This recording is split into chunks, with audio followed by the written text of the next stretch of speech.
ایک میری طرح کا دیندار تھا جو چہرے کا تو نیک تھا، اندر پتہ نہیں کیا کچھ تھا. ایک طوائف گزر رہی تھی، اس نے اس کو تبلیغ کر دی.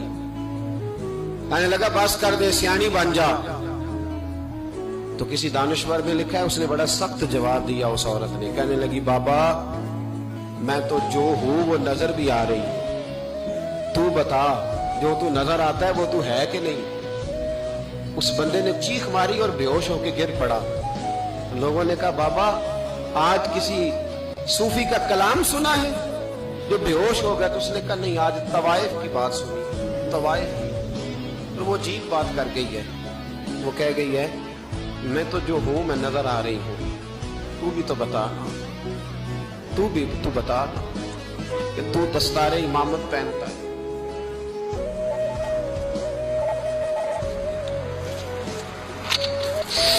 تو بتا تو جو کہلاتا ہے تو وہ ہے کہ نہیں.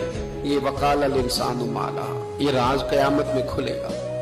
ہم جو کچھ بتا رہے ہیں نا اپنی زبانوں سے، ہمیں اپنے گناہوں کا احساس ہونا چاہیے. ایسا نہ ہو کہ جب سزا ملے تو پھر اس طرح کی ملے کہ دوبارہ کسی کو کوئی منہ دکھانے کے قابل نہ رہے. میرے بھائی یاد رکھیں اور سمجھیں، گناہ انسان کی زندگی کو تنگ کرتے ہیں. میرے نبی پاک علیہ السلام نے فرمایا جب تو جھوٹ بولتا ہے تو تیرے فرشتے کرامن کاتبین سائیڈ پہ ہو کے کھڑے ہو جاتے ہیں. جب تو زنا کرتا ہے تو تیرے اندر سے ایمان نکل جاتا ہے. اور نبی پاک علیہ السلام نے فرمایا جب میری قوم میں ناانصافی عام ہو جائے گی تو قتل بھی عام ہو جائے گا. اور سن لو لکھ لینا یہ حدیث دل کی تختی پر. نبی پاک علیہ السلام نے فرمایا جب میری قوم میں بے حیائی اور بدکاری عام ہو جائے گی تو دو سزائیں اللہ دے گا.